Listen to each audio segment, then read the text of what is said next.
Welcome to ஆயுள் அழகு channel. நான் தான் உங்களோட திவ்யா, காஸ்மெட்டிக் ஃபார்முலேட்டர். இன்றைக்கி நம்ம பார்க்க போகிற வீடியோ என்னென்னு பார்த்தீங்கன்னா, சீரம் மேக்கிங்கில் ரைஸ் வச்சு ஒரு சீரம் எப்படி பண்ணலாம் அப்படின்றது தான் பார்க்க போகிறோம். இந்த சீரம் எப்படி பண்ணுறதுன்னு பார்க்குறதுக்கு முன்னாடி இதுக்கு என்னென்ன இன்க்ரீடியன்ட்ஸ் தேவை, அதோட பெனிஃபிட்ஸ் என்னென்னு தெரிஞ்சுக்கிட்டு வீடியோக்குள்ளே போகலாம் வாங்க. ஃபர்ஸ்ட் இன்க்ரீடியன்ட் பார்த்திங்கன்னா ரைஸ் வந்து நம்மளோட ஸ்கின் கேர் ஹோம் ரெமெடிஸில் ரைஸ் ரொம்பவே நல்ல ஒரு ரிசல்ட் தரக்கூடிய ஒரு இன்க்ரீடியன்ட். இது ஏன் அந்த அளவுக்கு ரிசல்ட் தருதுன்னு பார்த்திங்கன்னா, இதில் ஃபெருலிக் ஆசிடும் ஃபைட்டிக் ஆசிடும் அதிகமாக இருக்கனால நம்மளோட டார்க் ஸ்பாட்ஸ் பிக்மெண்டேஷனை லைட்டன் பண்ணி நம்மளோட ஸ்கின்னை ஈவன் டோன் பண்ணி கொடுக்குது. அது மட்டும் இல்லாமல் இதில் பேரா அமினோ பென்சோயிக் ஆசிட் இருக்கனால நம்மளோட ஸ்கின்னை சன் டேமேஜ்லேருந்து ப்ரொடெக்ட் பண்ணுறதுக்கு இது ரொம்பவே ஹெல்ப்ஃபுல்லாக இருக்குது. இது எப்படி யூஸ் பண்ணணும் அப்படின்றத நம்ம செய்யும் போது பார்க்கலாம். அடுத்த இன்க்ரீடியன்ட் பார்த்திங்கன்னா ஹைலோரானிக் ஆசிட் வந்து நல்லா ஸ்கின்னை ஹைட்ரேட்டடாக வச்சுருக்கோம். ட்ரை ஸ்கின் இருக்கவங்களுக்கு முக்கியமான ஒரு ப்ராப்ளம் பார்த்திங்கன்னா ரிங்கிள்ஸ் அண்ட் பிக்மெண்டேஷன் இருக்கும். அது ரெண்டுத்தையுமே நல்லா சரி பண்ணுறதுக்கு வந்து இந்த ஹைலோரானிக் ஆசிட் வந்து ஹெல்ப்ஃபுல்லாக இருக்குது. ஏன்னா நம்மளோட ஸ்கின் ஹைட்ரேட்டடாக இருந்தாவே பாதி பிரச்சனை வந்து சால்வ் ஆயிரும். அடுத்த இன்க்ரீடியன்ட் பார்த்திங்கன்னா நியாசினமைட் வந்து ஒரு அஃபோர்டபுளான ஒரு ஆக்டிவ் இன்க்ரீடியன்ட்னு சொல்லலாம். இது வந்து நல்லா நம்மளோட ஹைப்பர் பிக்மெண்டேஷனாக இருக்கட்டும், டார்க் ஸ்பாட்ஸாக இருக்கட்டும், ரிங்கிள்ஸாக இருக்கட்டும், அதெல்லாம் ஈவன் டோன் பண்ணி நம்மளோட ஸ்கின் காம்ப்ளெக்ஷனை கொஞ்சம் பிரைட்டன் பண்ணி கொடுக்கறதுக்கு வந்து ஹெல்ப்ஃபுல்லாக இருக்குது. அடுத்த இன்க்ரீடியன்ட் பார்த்திங்கன்னா கிளிசரின் வந்து ஒரு நல்ல ஹியூமக்டன், நம்மளோட ஸ்கின்னை நல்ல மாய்ஸ்சர்டாக ஹைட்ரேட்டடாக வச்சுருக்கிறதுக்கு ஹெல்ப்ஃபுல்லாக இருக்குது. இதை வந்து ரொம்ப அதிகமாக ஆட் பண்ணிட வேணாம், நம்மளோட சீரம் வந்து அப்புறம் ரொம்ப ஸ்டிக்கியாக இருக்கும். ஸோ அதனால் கரெக்டான அமௌண்ட்டை ஆட் பண்ணால் கிளிசரின் வந்து ரொம்பவே நல்ல ஒரு மாய்ஸ்சர் கொடுக்கும், ஹைட்ரேட்டடாக வச்சுருக்க ஹெல்ப்ஃபுல்லாக இருக்கும்.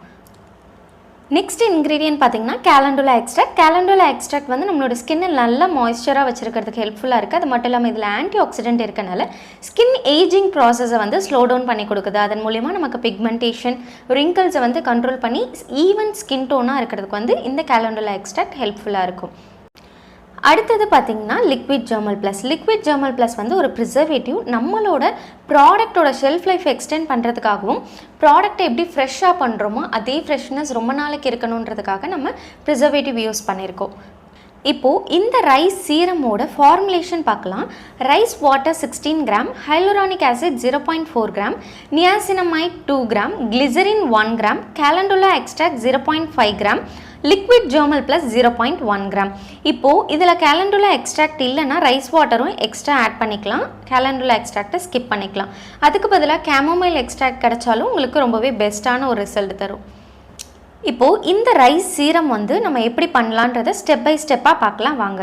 ஃபஸ்ட்டு வந்து நான் ரைஸ் வாட்டர் எடுத்திருக்கேன். நமக்கு தேவையான அளவு ரைஸ் வாட்டர் வந்து மெஷர் பண்ணி எடுத்துக்கலாம். இந்த ரைஸ் வாட்டர் வந்து நீங்கள் அரிசியை வந்து நல்லா கழுவிட்டு ஊற வச்சிடணும். 2 வாட்டி வாஷ் பண்ணிவிட்டு ஊற வச்சு அந்த வாட்டரும் நீங்கள் எடுத்துக்கலாம். நைட்டு ஃபுல்லாக ஊற வச்சுட்டு காலையில் அந்த தண்ணி எடுத்து நம்ம வந்து ரைஸ் வாட்டரை இதில் ஆட் பண்ணி சீரம் பண்ணலாம். இன்னொரு மெத்தட் என்னென்னா, ரைஸ் ஸ்டார்ச் பவுடரை வந்து நம்ம டிசால்வ் பண்ணிக்கலாம், வாட்டரில் டிசால்வ் பண்ணி அந்த வாட்டரும் ஆட் பண்ணலாம். இதுவும் இல்லை அப்படின்னா அரிசி மாவை வந்து தண்ணியில் கரைச்சிட்டு அதை ஃபில்ட்ரு பண்ணி எடுக்கணும். ஏன்னா அரிசி மாவு வந்து அவ்வளோ சீக்கிரம் ஃபுல்லாக கம்ப்ளீட்டாக கரையாது, ஸோ கொஞ்சம் ஸ்க்ரப்பு மாதிரி இருக்கும். ஸோ அந்த மாதிரி இல்லாமல் இருக்குது அப்படின்னா நீங்கள் அரிசி மாவு கூட எடுத்துக்கலாம். இல்லை அப்படின்னா அரிசியோட வாட்டரே எடுத்துக்கிறது பெஸ்ட்டு. இப்போது ரைஸ் வாட்டர் வந்து நமக்கு ரெடி ஆகிட்டதுக்கப்புறம் இது கூட வந்து நம்ம ஹைலோரானிக் ஆசிட் மெஷர் பண்ணிக்கலாம். ஹைலோரானிக் ஆசிடும் கிளிசரினும் மெஷர் பண்ணி ஃபஸ்ட்டு அது ஒரு வாட்ச் கிளாஸில் நம்ம கம்ப்ளீட்டாக டிசால்வ் பண்ணிடலாம். டிசால்வ் பண்ணிவிட்டு அதுக்கப்புறம் வந்து நம்மளோட சீரமில் வந்து ஆட் பண்ணணும், அதாவது ரைஸ் வாட்டரில் ஆட் பண்ண போகிறோம்.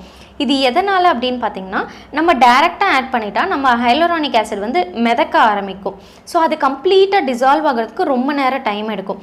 நம்ம இந்த மாதிரி டிசால்வ் பண்ணி போடும்போது கொஞ்சம் குவிக்காகவே அது வந்து நல்லா டிசால்வ் ஆயிரும் வாட்டரில். ஸோ இந்த ரீசன்னால தான் வந்து நம்ம கிளிசரினில் டிசால்வ் பண்ணிவிட்டு அதுக்கப்புறம் ஆட் பண்ணுறோம். இதை மட்டும் ஹைலோரானிக் ஆசிடை மட்டும் நம்ம கிளிசரினில் டிசால்வ் பண்ணிட்டு ஆட் பண்ணிவிட்டு மற்ற இன்க்ரீடியண்ட்லாம் நீங்கள் டேரெக்டாக நம்மளோட பீக்கர்லேயே ஆட் பண்ணிக்கலாம். அடுத்தது நியாசினமைட் வந்து ஆட் பண்ண போகிறோம். நியாசினமைட் ஆட் பண்ணிவிட்டு நல்லா மிக்ஸ் பண்ணி விடுங்க, கம்ப்ளீட்டாக டிசால்வ் ஆகணும். நியாசினமைட் டிசால்வ் ஆனதுக்கப்புறம் நம்ம வந்து கேலண்டுலா எக்ஸ்ட்ராக்டும் ப்ரிசர்வேட்டிவும் ஆட் பண்ணிக்கலாம். ப்ரிசர்வேட்டிவ் வந்து லிக்விட் ஜெர்மல் ப்ளஸ் நம்ம ஆட் பண்ண போகிறோம்.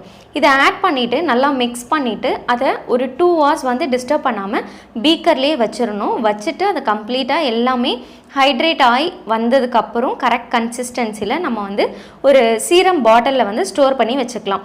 இது வந்து டிரான்ஸ்பரண்ட் பாட்டில்லையுமே நீங்கள் ஸ்டோர் பண்ணலாம். ஆம்பர் ஷேட் பாட்டில்லையுமே நம்ம ஸ்டோர் பண்ணலாம். இதை வந்து காலையிலையும் நீங்கள் யூஸ் பண்ணலாம், நைட்டும் யூஸ் பண்ணலாம். சீரமை பொறுத்த வரைக்கும் அதோட கம்ப்ளீட் ரிசல்ட் எப்போ தெரியும் அப்படின்னு பார்த்தீங்கன்னா 6 to 7 weeks ஆகுது சீரம் கண்டினியூஸாக நீங்கள் யூஸ் பண்ணும்போது தான் உங்கள் ஸ்கின்னை நல்லா ஹைட்ரேட்டடாகவும் ஈவன் டோனாகவும் பிக்மெண்டேஷன்லாம் ரிமூவ் பண்ணி கொடுக்கும். ஸோ ஒரு சீரம் வாங்குறீங்கன்னா கண்டிப்பாக அதை 6 to 7 weeks நீங்கள் யூஸ் பண்ணி பார்த்துட்டு அதுக்கப்புறம் தான் அது உங்களுக்கு சூட் ஆகலைன்றத முடிவுக்கு வரணும். 1 week மட்டும் யூஸ் பண்ணிவிட்டு நமக்கு இது செட் ஆகலை அப்படின்ற மாதிரி நீங்கள் யோசிக்கக்கூடாது. அதே மாதிரி சீரமோட ரேட் வந்து கொஞ்சம் காஸ்ட்லியாக இருக்கும். நம்ம ப்ரிப்பேர் பண்ணும்போது நம்ம வெளியில் வாங்குறத விட ரொம்ப கம்மியாக தான் செலவு ஆகும். சீரம் எப்போவுமே வந்து மாய்ஸ்சரைசர் போட்டுட்டதுக்கப்புறம் நீங்கள் அப்ளை பண்ணக்கூடாது. ஏன்னா அது கம்ப்ளீட்டாக ஸ்கின்குள்ளே பெனட்ரேட் ஆக முடியாது. மாய்ஸ்சரைசர்ன்றது க்ரீம் பேஸு, கொஞ்சம் ஹெவியாக இருக்கும். இது ஸ்கின்குள்ளே பெனட்ரேட் ஆகிறதுக்கு கஷ்டமாக இருக்கும். ஸோ கிளென்ஸ் பண்ண உடனே நீங்கள் சீரம் அப்ளை பண்ணணும். இந்த சீரமை நீங்கள் ட்ரை பண்ணி யூஸ் பண்ணி எப்படி ரிசல்ட் இருந்ததுன்றதை கமெண்ட் பண்ணுங்கள். இது வரைக்கும் நீங்கள் நம்ம சேனலை சப்ஸ்கிரைப் பண்ணலைன்னா சப்ஸ்கிரைப் பண்ணுங்கள். மறக்காமல் பெல் ஐக்கான் டேப் பண்ணுங்கள். அப்போ தான் நெக்ஸ்ட்டு போடுற காஸ்மெட்டிக் மேக்கிங் வீடியோ உங்களுக்கு நோட்டிஃபிகேஷனாக வரும். தேங்க்யூ.